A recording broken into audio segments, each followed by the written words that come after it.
بسم اللہ الرحمن الرحیم۔ السلام علیکم دوستو، دنیا بھر کی خبروں میں آج آپ سنیں گے، لیکن اس سے پہلے اگر ہو سکے تو لائک، سبسکرائب اور بیل آئیکن کا بٹن ضرور دبا لیں۔ شکریہ۔ کورونا چمگادڑ سے انسانوں میں کسی نامعلوم ذرائع سے منتقل ہوا۔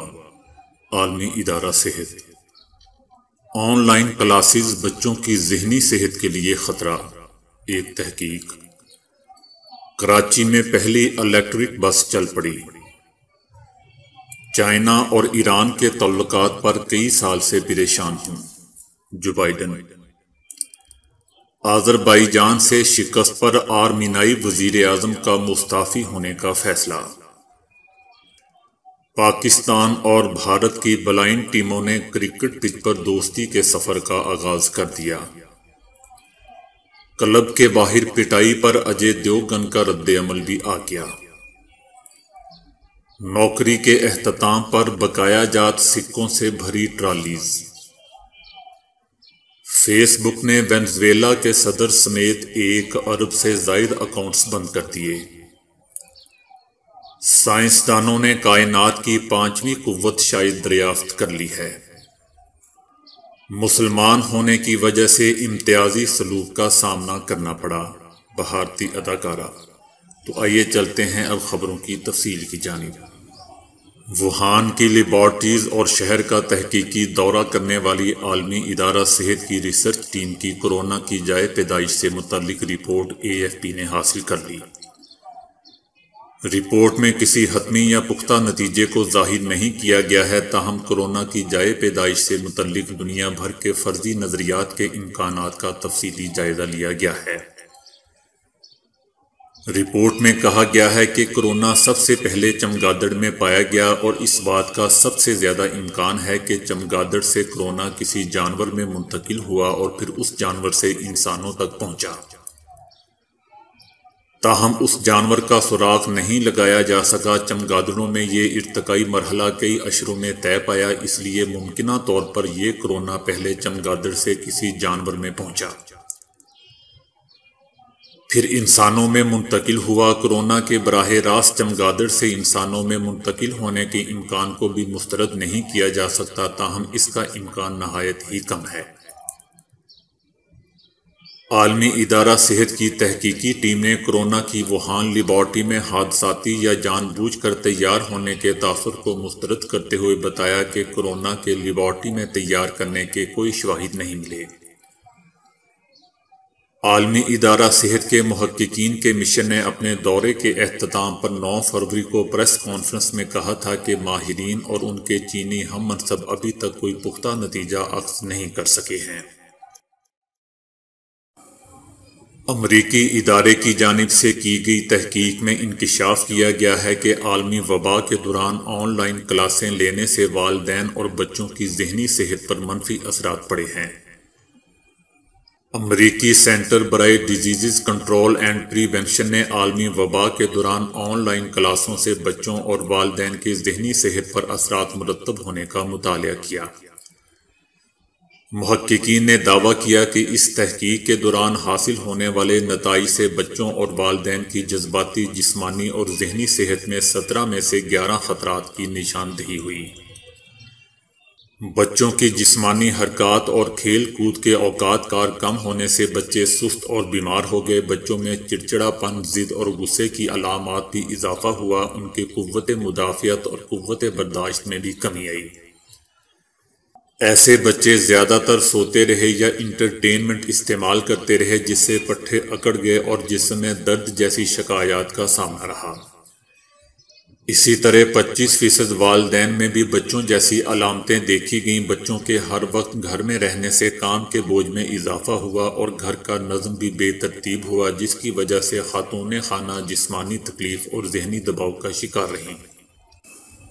اس کے مقابلے میں جو بچے اسکول جاتے رہے وہ بچے تندرست اور چست رہے اور ان کے والدین بھی حشاش بشاش رہے۔ یہ تحقیق 1290 والدین اور ان کے 5 سے 12 سال کے بچوں پر سروے کے ذریعے کی گئی۔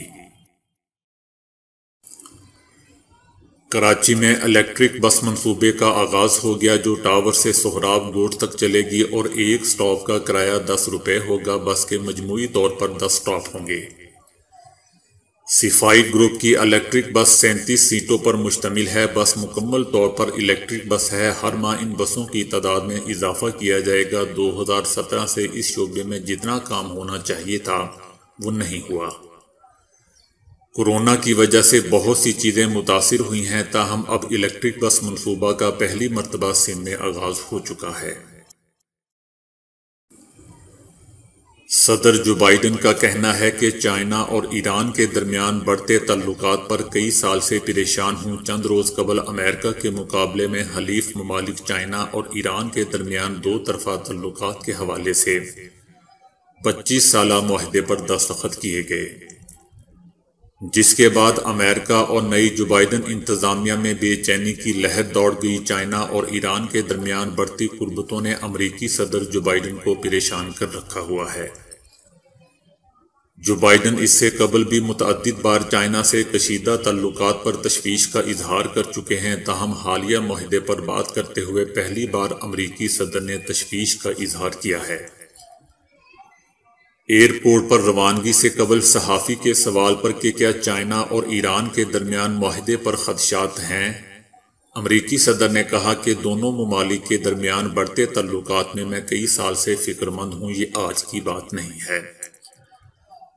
دوستو، یاد رہے کہ امریکہ اور اقوام متحدہ کی جانب سے چائنا اور ایران پر تجارتی پابندیاں بھی عائد کی جا چکی ہیں، جبکہ چینی اثر و رسوخ کے باعث جو بائیڈن نے برطانیہ کو چین کے دنیا بھر میں اقتصادی راہداری کے تحت سڑکوں کے جال بیلٹ اینڈ روڈ کی طرز کا نیا منصوبہ بنانے کی بھی تجویز پیش کی ہے۔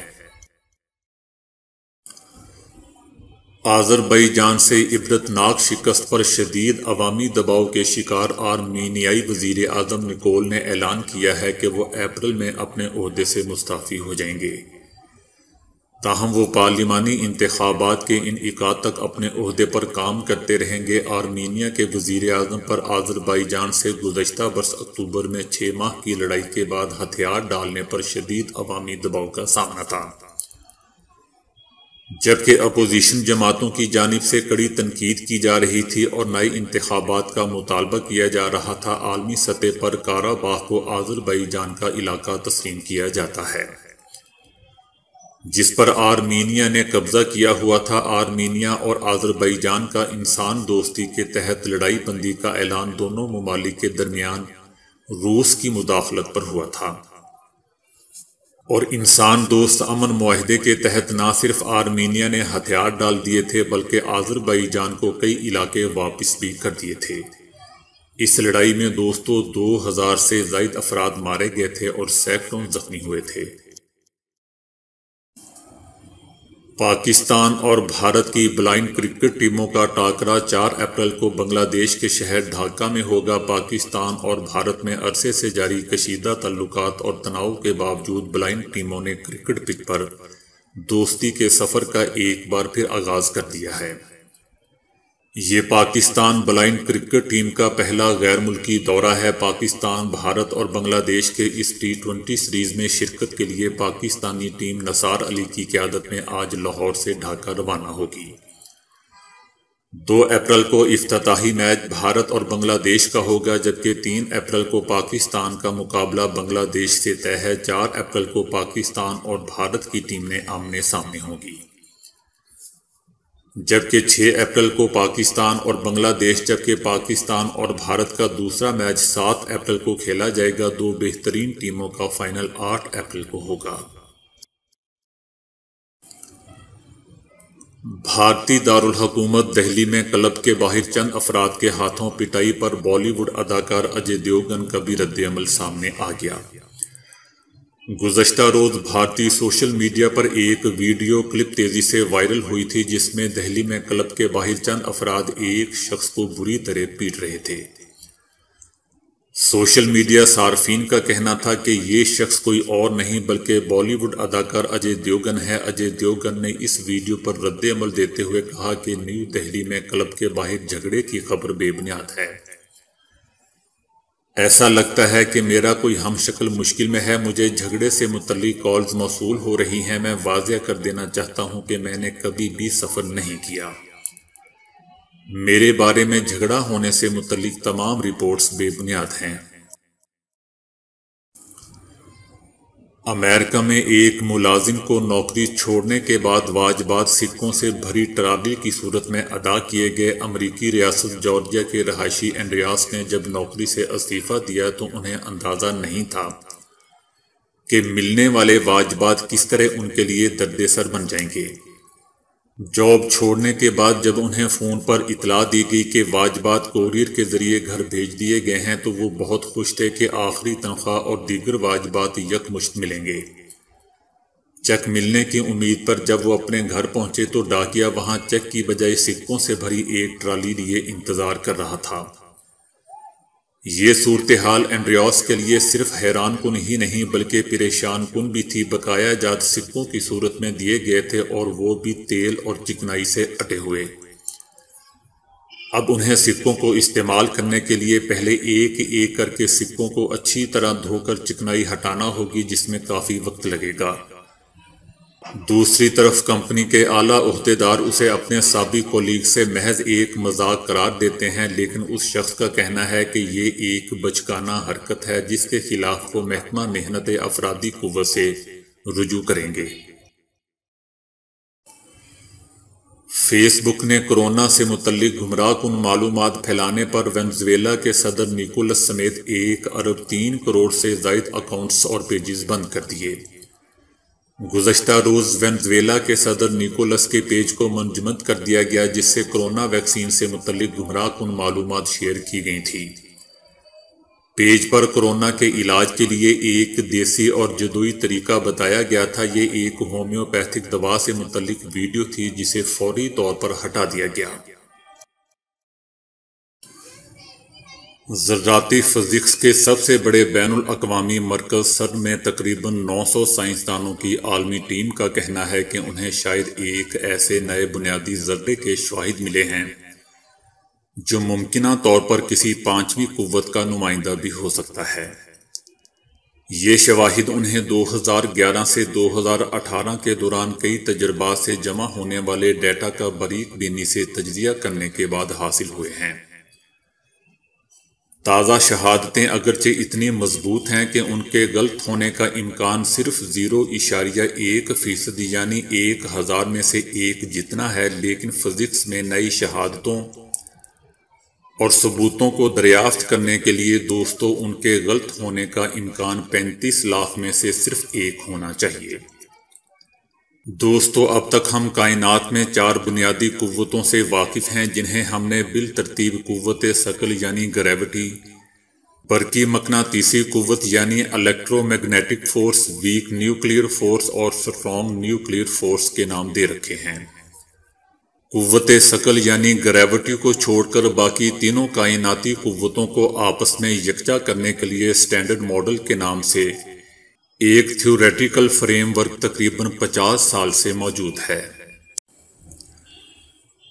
بھارتی ٹی وی کی نامور اداکارہ نوشین علی سردار نے بی جے پی کا اصل چہرہ بے نقاب کرتے ہوئے بھارت میں مسلمانوں کے ساتھ برتے جانے والے امتیازی سلوک کے بارے میں کھل کر اظہار خیال کیا ہے۔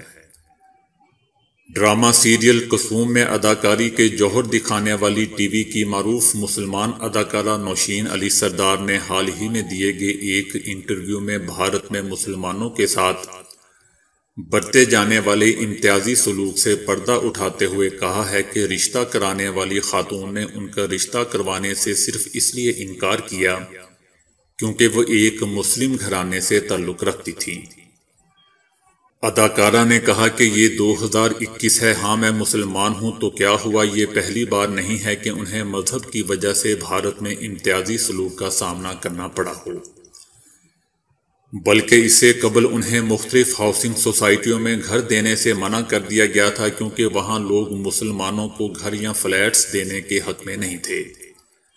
اداکارہ نے کہا کہ ہر مذہب کا احترام کرنا بہت ضروری ہے، اگر کوئی معاشرہ اپنے افکار میں اتنا سخت ہو جائے گا تو وہاں رہنا بہت مشکل ہو جائے گا۔